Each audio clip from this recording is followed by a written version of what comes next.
Another news, Minnesota is one of 6 states named today in a national study that requires the rich to pay a greater share of their income in taxes than the poor. The private research group called Citizens for Tax Justice calls its efforts the most comprehensive study ever conducted on the burden of state and local taxes.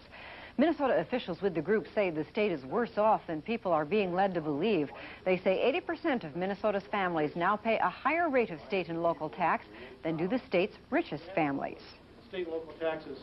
The family of 4 that earns $29,000 a year, that is now the highest taxed family in the state, now pays 10.6% of their income in Minnesota state and local taxes, while the top 1% of families, those earning an average of $765,000 a year, now pay only 9.6% of their income in state and local taxes. The Citizens for Tax Justice warned Governor Arne Carlson's tax proposals would only make the problem worse if enacted. A citizens group is charging that Minnesota's tax system has become increasingly unfair and may be about to get worse. Citizens for Tax Justice this morning released a report charging that the rich in Minnesota pay a lower percentage of their income in taxes than the poor. The group says the highest tax rate falls on middle-income families, those averaging incomes of $29,000 a year. They say Governor Carlson's proposal will make Minnesota's taxes more unfair by giving the rich a break. We are here today to seek tax fairness and justice, not to penalize success measured by some as financial wealth. Governor Carlson says he has not read the report and doesn't plan to. Good afternoon, I'm Don Shelby. And I'm Amy Marsalis in for Colleen Needles. Our top story is a study over who gets stuck paying the most taxes in Minnesota. The findings are heating up the fight over how much residents will have to pay next year. The new study says it's the middle class that must bear the heaviest burden rather than the rich. Alan Cox joins us from the newsroom with the story. Amy, not everyone agrees with it, but the basic tax philosophy in this country, and especially in this state, has been that high-income people should pay a higher tax rate than low-income people. Political scientists call that a progressive tax system.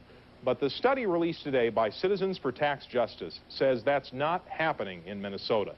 The group charges that the middle class is getting stuck with an unfairly large tax burden. The study breaks Minnesotans into 5 groups, from the poorest 20% to the richest 20%. It shows the percentage of income each group pays in state and local taxes. It says that the second group, people with an average income of $29,000 a year, pay the highest tax rate. The rate falls slightly as you get richer, but the trend, according to the study's authors, is enough to prove that Minnesota has become regressive in its taxes. The group points to the Burns family in Minneapolis, who have 2 kids and 2 paychecks that add up to a middle household income. They're afraid their property taxes are about to jump by 35%. I'm willing to pay my fair share of taxes. And I would even consider a tax increase fair if it were to reduce the deficit, given first that everybody else was also paying their fair share. And I don't think that's happening now. The taxes they'll pay this year were approved under a DFL governor, but the Citizens Group, which was organized nationally by labor unions, says the new IR administration in Minnesota is trying to make taxes even more unfair. Governor Carlson's philosophy, it seems to me, is if you got it made, you get a break. But if you're struggling, you pay the freight. Carlson has proposed changing property and other taxes so high-income Minnesotans are not tempted to leave the state. Carlson's revenue commissioner questions the study's finding that the rich are getting a tax break. I know that high-income Minnesotans pay a lot of money, particularly in the income tax. I think that more than offsets any potential regressivity in the sales tax or excise taxes. And in fact, there is some praise for Minnesota in this national study. Going back to that original chart, you'll note that the poorest 20% of Minnesotans pay the lowest rate of taxes in all. Minnesota's only one of 6 states in which the richest pay more than the poorest. And the national director of the group says Minnesota ranks among the top 10 of the 50 states in terms of tax equity. But the debate goes on about whether that equity is equity enough. This afternoon, House DFLers announced their tax plan in opposition to Governor Carlson's, which Pat Kessler will describe tonight at 6. Don? All right, Alan, thank you. You're watching KARE 11 News at 5. The tax debate in the state legislature is entering the final phase. The governor's budget and tax plan has been out for months now, but the Senate plan was just released last week. Now today, the House is expected to unveil its tax plan, and KARE 11 Capitol correspondent Dennis Stauffer is at the Capitol with the latest. Dennis? Kevin and Di, it's expected, but it's not here yet. In fact, the House is still meeting in chambers behind me. They have indicated that they will have some kind of an announcement after today's session is over, but perhaps not immediately, and the session isn't even over yet. So we're still waiting to get the details of a tax increase they have already said they will make.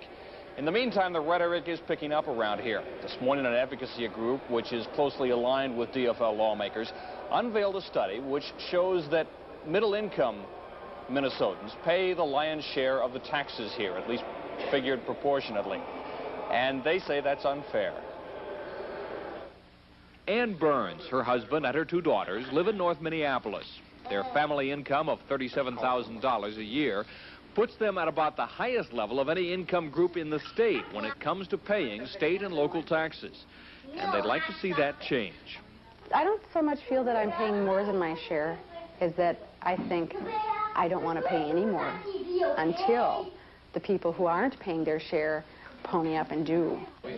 Ann and her daughters were at a morning news conference called by Minnesota Citizens for Tax Justice to point out that Minnesota's wealthiest taxpayers pay a smaller percentage of their income in state and local taxes than almost any other income group. That in fact, the state's wealthiest 1% pays about the same percentage of income as the state's poorest, and significantly less than the middle class. The Burns came as an illustration of who's bearing the burden, and the organization argues that Governor Carlson's tax proposals would make things even worse. Governor Carlson's philosophy, it seems to me, is if you got it made, you get a break. But if you're struggling, you pay the freight. Citizens for Tax Justice argues that taxes should be raised on the wealthy to ease the state's budget problems. But today, Governor Carlson countered, saying that's the wrong approach. The problem is not searching for new tax sources. The problem is searching for ways to cut the growth in governmental spending. Now, that study, which was unveiled today, was done state by state nationwide, and somewhat ironically, it shows that Minnesota fares far better than most states, that in fact we have among the most progressive taxes in the nation.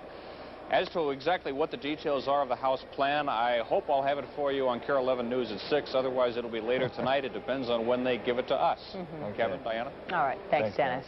Well, it's being billed as one of the world's largest displays of fire.